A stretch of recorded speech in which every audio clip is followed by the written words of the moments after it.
Hey guys, I hope you're doing well on this beautiful day. I wanted to take just a few minutes today to share something with you that I hope will be an encouragement to you during this current season that we find ourselves in. Right now we are experiencing what we might call a storm. We're finding ourselves in the midst of a period of time where there's a lot of uncertainty, there's a lot of fear, there's a lot of anxiety.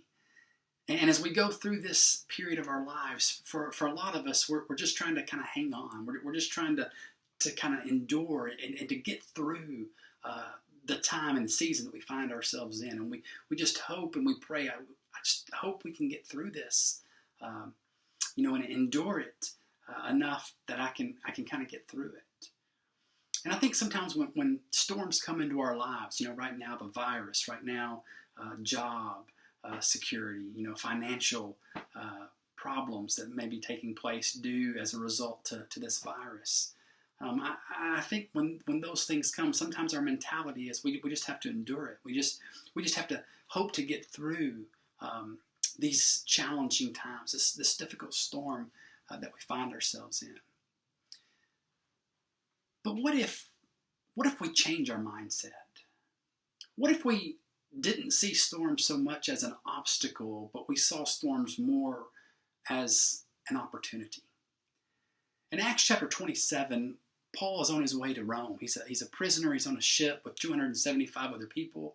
And while he's on this ship, the storm takes place. And it gets to the point that in Acts chapter 27, verse 20, Luke records that all hope of our being saved was at last abandoned. We thought it was over. We thought we were going to die. We gave up hope. We were hopeless. And I think sometimes when storms come into our lives, that's where we find ourselves. We become hopeless. But again, what if the storm that come to our lives aren't meant to be obstacles, but instead are meant to be opportunities that we wouldn't otherwise have? And let me show you what I mean. After we read that verse in Acts chapter 27, verse 20, we read these words, that Paul stood up among them. Now, Paul's a prisoner. And Paul stood up among them and he said, "Men, you should have listened to me and not set sail for Crete and incurred this injury and loss.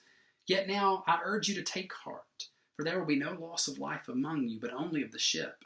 For this very night there stood before me an angel of God, to whom I belong and whom I worship. And he said, 'Do not be afraid, Paul. You must stand before Caesar.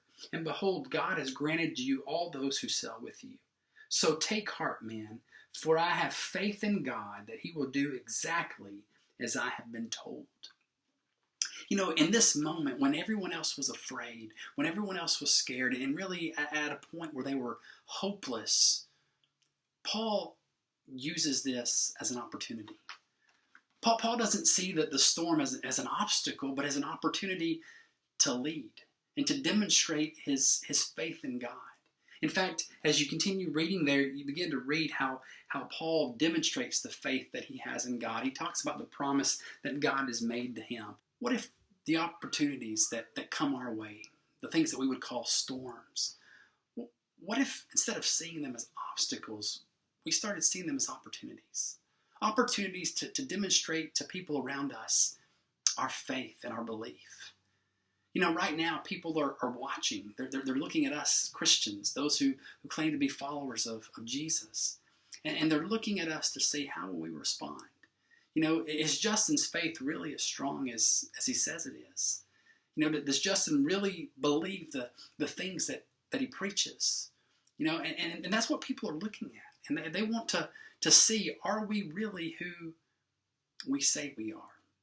Do we really have the faith in God that we say we do? Right now we find ourselves in the midst of a pretty significant storm in our country and really across the entire world. And while it does present a lot of obstacles for a lot of people in a lot of different ways, it also presents us as children of God an opportunity that we might not otherwise have, to influence people around us, to show them and demonstrate to them the faith that we have in God and what it means to be a follower of Jesus. I want to challenge you as we go through these next few days and few weeks, maybe next few months. And these storms come upon us, and maybe more storms come as a result of the virus that we are dealing with right now. I want to challenge you to maybe change the way you look at this storm. And maybe instead of seeing this storm as an obstacle that you just have to endure, you begin to see it as an opportunity that you might not otherwise have. An opportunity to shine your light for Jesus and make a difference in the lives of others.